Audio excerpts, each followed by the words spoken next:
ઘણા બધા લોકોનો થોડોક પ્રોબ્લેમ પડે છે કે જ્યારે પણ તમારા મોબાઈલમાં બે જીમેલ આઈડી હોય છે અને તમારા ફોનમાં એક જીમેલ આઈડીમાંથી બીજી જીમેલ આઈડીમાં જે તમારા કોન્ટેક્ટ છે, નંબર સેવ કરેલા છે તે ટ્રાન્સફર કરવા હોય તો સૌથી મોટો પ્રોબ્લેમ પડતો હોય છે. તો તેવા માટે જ હું તમને અહીં એક ટ્રીક બતાવીશ જેમની મદદ તમે આસાનીથી તમે આ ટ્રાન્સફર કરી શકો છો.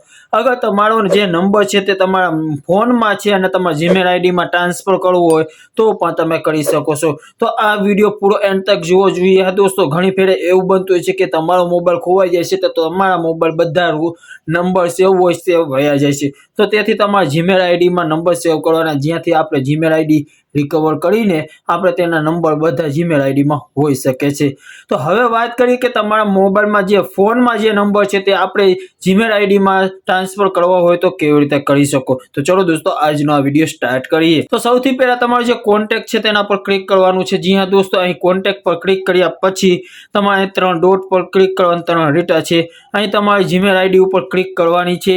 તો અહીં તમને બધું ડેટા મળી જશે કે ઓલ કોન્ટેક્ટ કેટલા છે, ફોનમાં કેટલા કોન્ટેક્ટ છે અને તમારી જે જીમેલ આઈડી છે તેમાં કેટલા કોન્ટેક્ટ છે. તો દોસ્તો હવે તમારે શું કરવાનું છે, અહીં કાંઈ પણ કરવાનું નથી. તમારા અહીં મેનેજ કોન્ટેન્ટ છે તેના ઉપર ક્લિક કરવાનું છે. ત્યાર પછી અહીં ઇમ્પોર્ટ એન્ડ એક્સપોર્ટ અથવા મૂવ કોન્ટેક્ટ બધું જોવા મળી જશે. મર્જ કોન્ટેક્ટ કરવા હોય તો પણ મળી જશે. તો અહીં તમારે મૂવ કોન્ટેક્ટ પર ક્લિક કરવાનું છે. હવે તમારે મૂવ કોન્ટેક્ટમાં તમારા ફોનમાંથી જીમેલમાં લેવા હોય તો તમારે શું કરવાનું છે, અહીં ફોન સિલેક્ટ કરવાનો છે અને અહીં બધા કોન્ટેક્ટ સિલેક્ટ થઈ જશે. જે નંબર સેવ કર્યા છે ડન પર ક્લિક કરી દો. ત્યાર પછી તમારે કેમાં ટ્રાન્સફર કરવા છે, તો આપણે જીમેલ આઈડીમાં ટ્રાન્સફર કરવા છે. તો તમારે જીમેલ આઈડી સિલેક્ટ કરી મૂવ પર ક્લિક કરી દો. અહીં 229 કોન્ટેન્ટ છે જે અહીં મૂવ કોન્ટેન્ટ થાય છે. જ્યાં દોસ્તો આમાં થોડીક વાર લાગશે, જેટલા વધારે નંબર સેવ હશે થોડી એટલી પ્રમાણે વાર લાગશે. જ્યાં દોસ્તો તો અહીં તમે જોઈ શકો છો ઓટોમેટિકલી તમારા જે બધા કોન્ટેન્ટ હતા તે મૂવ થઈ ગયા છે. જ્યાં દોસ્તો હવે ઓકે પર ક્લિક કરી દઈએ. હવે બેક નીકળી અને આપણે ફરીથી જોઈએ તો અહીં કે તમને બતાવી દો. આના પર ક્લિક કરીને અહીં તમે જોઈ શકો છો ફોનમાં 0 કોન્ટેન્ટ થઈ ગયા. જ્યાં પહેલાં મેં તમને બતાવ્યું એટલા હતા. હવે ગૂગલમાં તમે જુઓ 370 થઈ ગયા. ફોનનું બધો જેટલા કોન્ટેન્ટ નંબર સેવ હતા તે ખાલી થઈ ગયા છે. એવી જ રીતે તમે અહીંથી કોઈ પણ કોન્ટેક્ટ તમારે જીમેલમાં લેવા હોય તો તેના માટે તમારે શું કરવાનું છે, તમારે એવી જ રીતે બધા મોબાઈલમાં અલગ હશે, તમારે ધ્યાન રાખવાનું છે. અને 3 ડોટ પર ક્લિક કરવાના છે. મેનેજ કોન્ટેન્ટ પર ક્લિક કરવાના છે. અહીં મૂવ એટલે કે તે નંબર કોપી નહીં, એ જે નંબર હોય તે જ રીતેના વયા જશે. તો મૂવ પર ક્લિક કરવાની છે.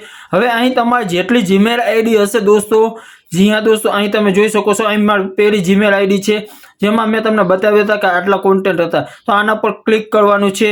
હવેથી તમારે તેના ઉપર ડન કરો. ડન કર્યા પછી હવે તમારે કેમાં નાખવાના છે, તો આપણે આ જીમેલ આઈડી જે છે તેમાં નાખવાના છે. તેના ઉપર ક્લિક કરી તમે મૂવ કરી દો. તો હવે આ 370 જે કોન્ટેક્ટ નંબર સેવ છે તે આપણે ઓલી બીજી જીમેલ આઈડીમાં ટ્રાન્સફર થઈ જશે.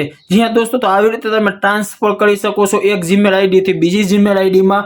અને તમારા જે મોબાઈલ ખોવાઈ જાય તમારે નંબર ગોતવાની જરૂર ન પડે તે પણ હું તમને બતાવી શકું. તમારા જીમેલ આઈડીમાં કેવી રીતે નંબર સેવ કરવા છે તે બધું જાણવું હોય તમને કમેન્ટ જરૂર કરજો. તો દોસ્તો હવે હું તમને બતાવી દઉં કે તે તમારે નંબર જે ટ્રાન્સફર કર્યા છે તે તમે જોઈ રહ્યું. આપણે જે પહેલી જીમેલ આઈડી 370 હતા તે ટ્રાન્સફર થઈને આ બીજી જીમેલ આઈડીમાં આવી ગયા છે.